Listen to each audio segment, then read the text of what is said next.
Welcome to this explainer. Today, we're diving into the absolute genius behind the world's most ruthlessly efficient businesses.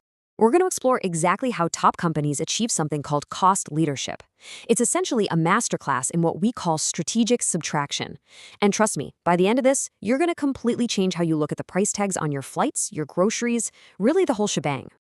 Okay, let's kick things off by completely shattering the illusion of cheap. You see, there's a massive difference between an amateur mindset and a true cost leader mindset. Amateurs, well, they just slash quality to lower the price, right? They make a worse product so they can charge less. But true cost leaders are playing a completely different game. They engineer their entire operation to make costs incredibly low right from the ground up. So for them, being cheap isn't a sacrifice in quality at all. It's just the natural byproduct of flawless design. To really anchor our understanding here, let's look at Michael Porter's classic definition.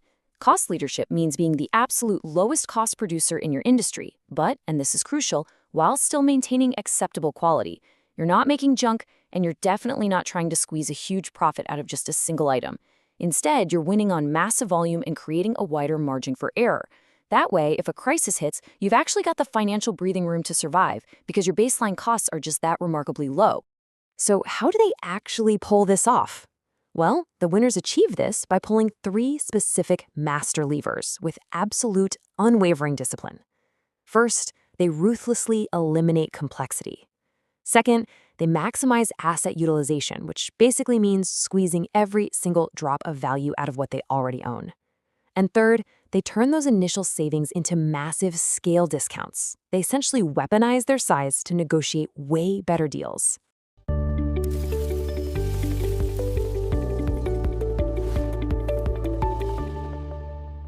Section 1, the Aviation Masterclass. Let's see exactly how this blueprint builds out in the real world, starting with Southwest and IndiGo.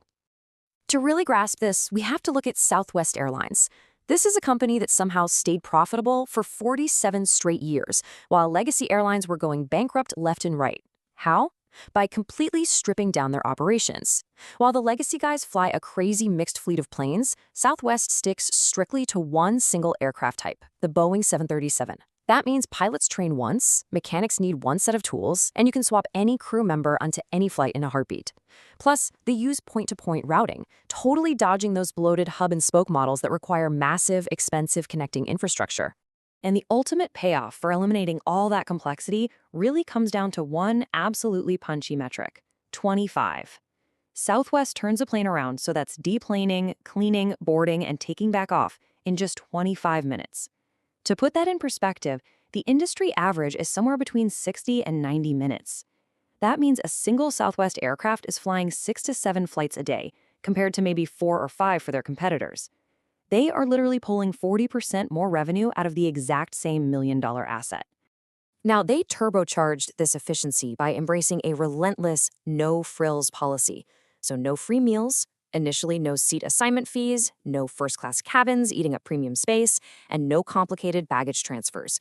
I mean, even getting rid of that tiny little bag of complimentary peanuts was a highly calculated cost decision.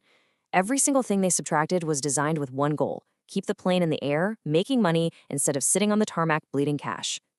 But they weren't just operations experts. They were absolute masters of finance too. By famously hedging jet fuel prices years in advance, Southwest pulled off what was essentially a financial miracle. Just think about this massive gap. Back in 2008, when global oil prices skyrocketed to $140 a barrel and absolutely crippled the competition, Southwest was sitting pretty, paying just $51 a barrel. That staggering difference is a perfect example of incredible forward planning paired with an ultra-lean setup. And the crazy thing is, this model is so universally powerful that it translates perfectly anywhere in the world. Take IndiGo, for example. You can think of them as Southwest's Indian Star student. They took this exact same playbook and ran with it. They went with a single-type Airbus A320 and A321 fleet, hit those exact same 20 to 30-minute turnarounds, and ran on an ultra-lean staff of just 96 to 102 employees per aircraft. Compare that to bloated state carriers that had well over 250. By unbundling everything, they proved this architecture works flawlessly if you just stick to the rules. Okay, let's pivot from the skies to the aisles. Section 2, Mastering Retail Subtraction, diving into the DMart playbook. The numbers here are just brutal and brilliant. 11. That's how many days it takes DMart to pay its suppliers. Now, the standard in the industry? That's usually 21 to 30 days. Because DMart pays so incredibly fast, their suppliers are thrilled and hand over an extra 2 to 3% cash discount. But here's the real magic. DMart doesn't just pocket that cash. They pass that exact discount straight on to you, the consumer. And that right there is exactly why your grocery bill is so much lower when you shop there. They compound those massive supplier savings through a pretty genius real estate strategy, too. DMart completely avoids those shiny, expensive shopping malls. Instead, they own 90% of their stores outright, or they lock down massive 30-year leases way out in the practical suburbs. By doing that, they totally insulate themselves from the nasty 8 to 10% annual rent escalations that slowly bleed traditional mall retailers dry. Zero rent escalation means every single bit of those savings gets baked straight into their everyday low prices. And all these pieces, they interlock to create the unstoppable DMart flywheel. By actually offering less choice, they only stock about 7,000 items, they speed up their sales. Selling goods faster generates cash faster, which lets them pay those suppliers in just 11 days. That lightning-fast payment secures the cash discount, which drops the shelf price even further. And suddenly the whole wheel is spinning even faster. It's just a beautiful system. And, you can see brilliant variations of this pure play subtraction everywhere. Walmart obviously dominates through bulk purchasing and ruthless supply chain optimization. Xiaomi totally disrupted the smartphone market by starting out online only, skipping the distributors entirely, and capping their hardware profits at just 5%. IKEA, well, they made you, the customer, their free assembly labor through flat pack design. And Ryanair basically took Southwest's model and cranked it to the absolute extreme, charging for literally everything, even printing your boarding pass. But listen, this architecture is not some sort of magic wand. Let's get into Section 3, Boundaries and Fatal Traps, and look at exactly when you should avoid this strategy at all costs. You really should only deploy this playbook in huge, highly price-sensitive markets. Think groceries, basic flights, entry-level phones, where you can strictly standardize a single product and process. But you've got to avoid this entirely if your customers crave prestige or status. Luxury and cost leadership just do not mix. You also want to avoid it if the technology in your sector is changing at breakneck speed, because standardizing becomes practically impossible. And finally, stay away if you can't survive on razor-thin margins in a brutal price war against a rival who just happens to have deeper pockets. Now, if you do decide to walk this path, you have to constantly dodge 3 fatal traps. Trap number 1, actually feeling cheap to the customer. Culture really matters here. Southwest offers low fares but still feels warm and friendly. Some other budget brands cross that line into feeling purely cheap, which permanently ruins brand loyalty. Trap number 2, a competitor matches your scale. We saw this exact thing when Jio crashed the Indian telecom market and undercut Airtel's cost leadership pretty much overnight. And trap number 3, unpredictable cost inflation.